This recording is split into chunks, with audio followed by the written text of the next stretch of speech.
Good evening, everyone.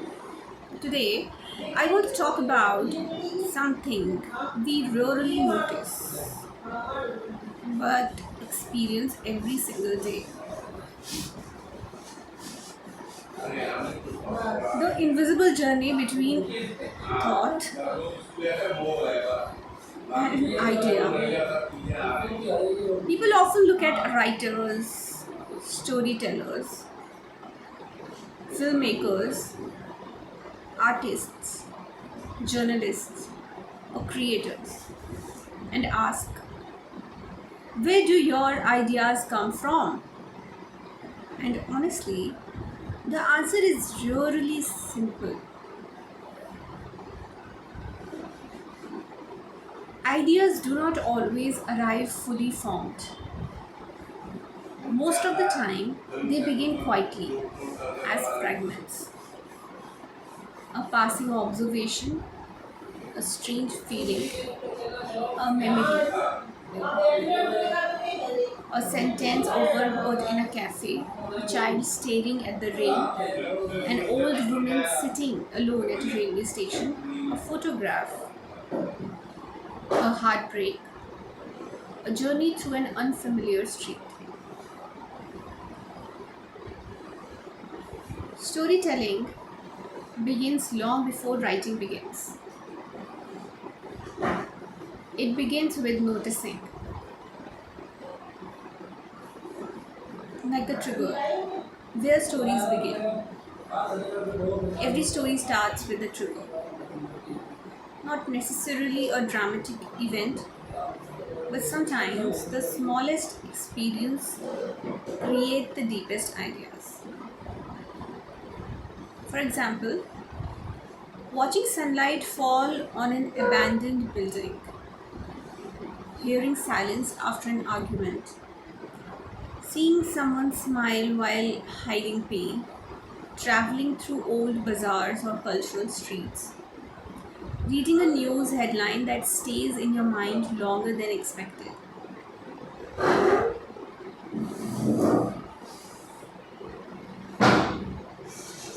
Well, these moments create emotional friction inside us, and that friction becomes curiosity.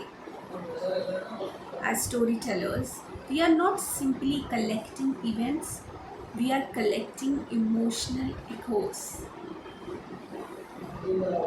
A random person walking in the rain may mean nothing to someone else, but to a storyteller, it can become loneliness, healing, resilience, memory, hope,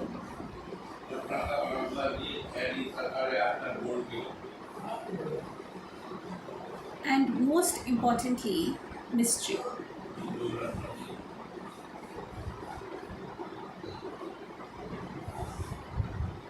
The external moment triggers an internal reaction, and that is where storytelling truly begins. You know why? Because there's another element that is attached to storytelling, that is emotion, the first layer of meaning. Not every observation becomes an idea. You know why?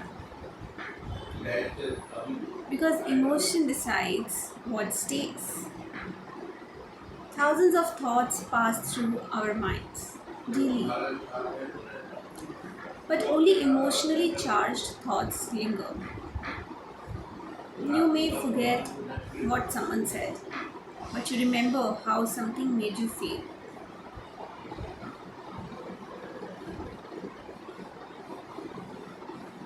And storytelling lives inside feeling. Sometimes an idea begins with discomfort, sometimes wonder, sometimes grief, sometimes peace. For example, imagine sitting in a crowded airport after months of burnout. Everyone is rushing, announcements are echoing, screens are glowing, and suddenly you notice a child peacefully drawing stars in a notebook.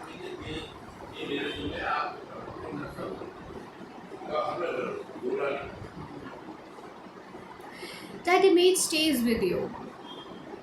You know why? Because emotionally it contrasts with the chaos around you.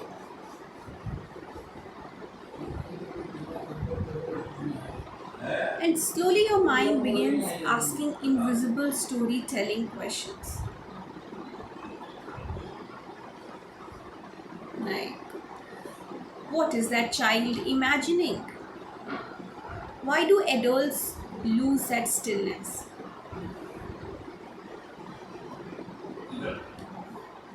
What happens when wonder survives pressure? So, what exactly happened is that this is how emotions begin shaping raw thought into narrative potential. So, what is the potentiality of that particular narrative that reflects at the quiet stage most people ignore? So, this is the most invisible part of creativity, that is reflection. People think storytelling happens while writing. Agree or not? But honestly, storytelling often happens before writing during silence. An experience enters your mind, then the subconscious keeps working on it quietly. And this is why ideas sometimes arrive, but they don't stay inside your mind. Like during walks, while traveling, before sleep, during long train rides, while listening to music, while staring outside a window. Your mind is constantly processing emotional meaning. It means that your reflection transforms experience into interpretation. For example, you visit an old city while emotionally exhausted. At first, it is simply travel, but later, you begin realizing the slow streets calmed your nervous system. Unfamiliar places interrupted emotional loops. It can be an old architecture, reminded you that broken things can still be beautiful.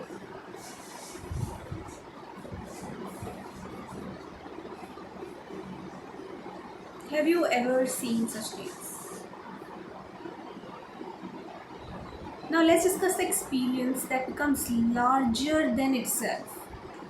You know why? Because it becomes a theme, and themes are the heart of storytelling.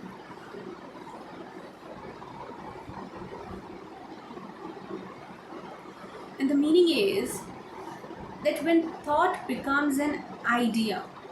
So how does a thought becomes an idea? A thought becomes an idea when meaning is attached to it. So it is attached. This is important because random thoughts are temporary ideas that carry emotional or intellectual weight.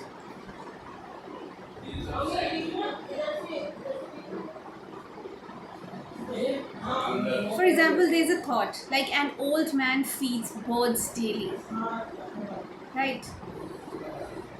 So, what is the idea? The idea is, what if feeding birds became his way of speaking to his late wife? Now, the observation carries emotional depth.